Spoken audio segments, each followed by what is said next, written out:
If you're on PC, the Steam VR menus are fully accessible while in the game, so if you need other software running for accessibility or otherwise while you play, you can do that without issue, which is awesome. Next up is going to be the seated mode, and there luckily is one available, so no need for like the height offset and the toggle. On OVR advanced settings, you're good to go.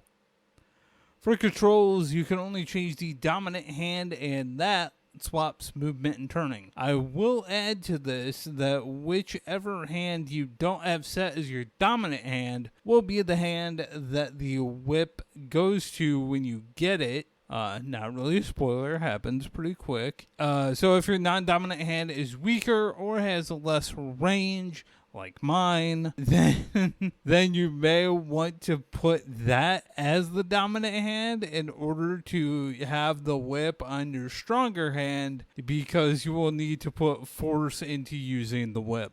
If you need to remap the buttons, you can do so via the SteamVR menu and going to binding. And on a MetaQuest headset for the standalone version, you can go to the accessibility section of the system settings on the headset itself, and then go to mobility, and from there you can rebind the button. Please do keep in mind that if you make changes in that section, that some games may still have prompts referring back to what the button was prior to you changing it, so do keep that in mind.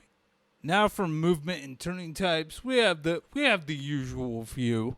Movement consists of either smooth or teleport, while turning is smooth and snap, same ones as always usually, or physical I guess. Nothing crazy or out of the ordinary, but in no way is that a bad thing. It is good that they are actually even there at all.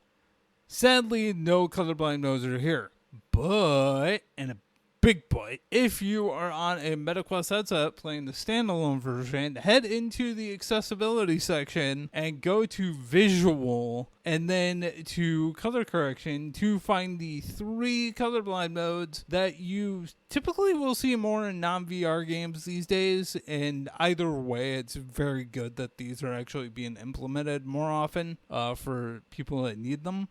But yeah, and once you do that, in the system settings, it is system-wide and permanent until you turn it off. So everything in that headset, game or not, will be switched to have or not have whatever colors. So, yeah.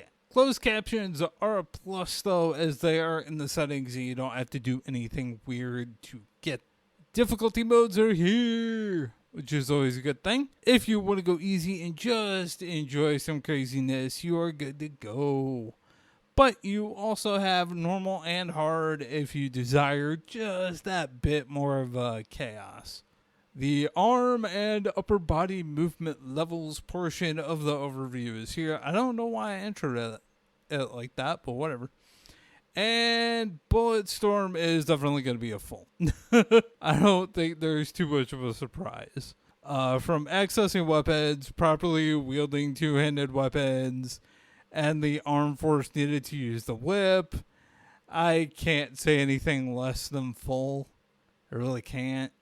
And that is going to do it for this VR accessibility overview. If this helped you, that's awesome. If this can help somebody that you know, that is also awesome. That is why I do these videos, is to try and help. And if you've been following my stuff for a good amount of time, you might notice this is text overview I did back in January. I'm working to make these things into video overviews to cover them all, and hopefully we will fully be back into making these. And I will leave in the description the links to the Google Doc, which has all of the accessibility notes I have done throughout the years. There's over 100 sets of notes for different games. So yeah, those will be there in the description if you guys want those. And a card at the end of the video, as always, to the playlist where all of the video overviews reside. There's, I think, over 60 So, yeah, hopefully you're having a good day, and I will see you later. All right, bye.